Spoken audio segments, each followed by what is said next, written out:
All right, what is up, operations? So, hey, let's go over this real quick and just do a little bit of review, help you look at some things so you can see everything. The one thing I do want to address today, though, is when we're working on our stuff right now, there's these new terms that we really want to keep in mind, the UX and the UI, right? So the UX is user experience, where the UI is user interface on that one. And if we just look here quickly on that one, so what it is, user experience, when you're making your stuff, you want to think what their experience is going to be like, right? How useful is it, satisfiable, convenient, accessible, desirable, credible, valuable, those type of things, right? I want you to really keep that in mind as you're designing your things, right? Or the user interface is the opposite. It's using the color schemes, the content, layout buttons, all that stuff.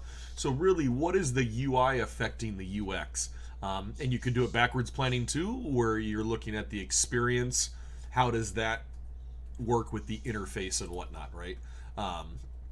So this is another good one here. So like what users do is the interface, where the experience is how they feel. So your job really is to match those up and to find the best way to maximize the UI and the UX. A lot of companies and a lot of creative designers will prioritize one over the other, where the reality is you want to keep them both in at the same time. So let's go ahead and look at a few right now. And I will say just overall, I'm not going to show anyone's stuff. We'll look at other things. A lot of very good production is being made. You can tell. So keep going with it. I really like the stuff that I'm seeing so far. It's definitely getting there. But let's go and look at someone else's real quick. One that's no one's doing right now, and we can kind of look at the UI and the UX and just see if it's where we would want, and just you to kind of get a quick look and see what it is and what it looks like. So we're in Lucid Chart. We know that, so let's just zoom in and go over and look at stuff, right?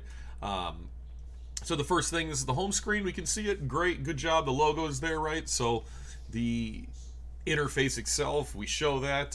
Experience-wise, yeah, it has everything where to go. My only thing, and maybe you can add into this to think about on that, is the user interface.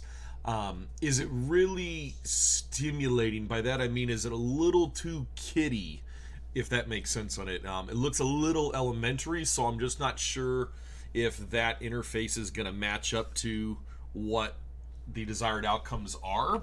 However, if that is your point, great.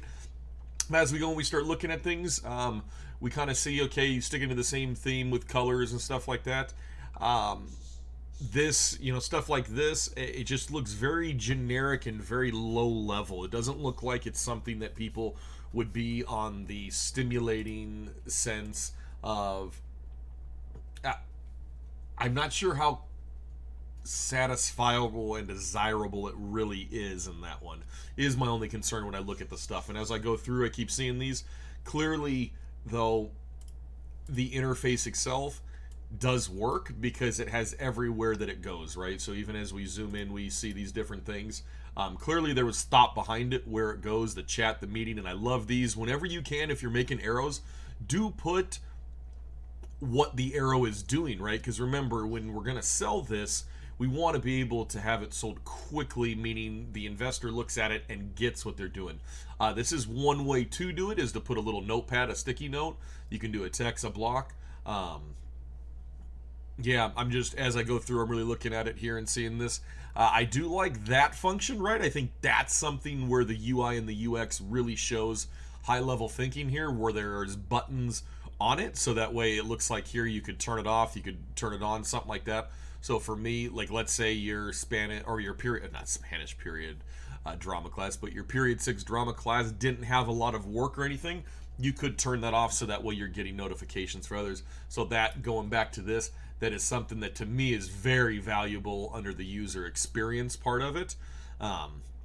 So just keep that in mind as you're developing it, because we really want to push that in this. Again, this was just examples, but we may want to start looking how we really develop these things, because what you don't want is, we don't want things, especially if you're using Lucid Chart, for it to just stop, and like right here, it just stops. There's no like final ending to it. It just feels like it's not fully developed in that one, and that's something that you don't want to have an investor ever think, like exactly what I'm saying here on this one. An investor would not want to see that, because that just is, it's just nothing. So it's better to not even have that than to have a blank screen. To just think about the user end on it. But keep going with it. I'm very encouraged by what I'm seeing so far. Overall, just let's make sure we're working on the UI versus the UX, and we'll be in touch. And I look forward to seeing more of your products. So keep going, guys.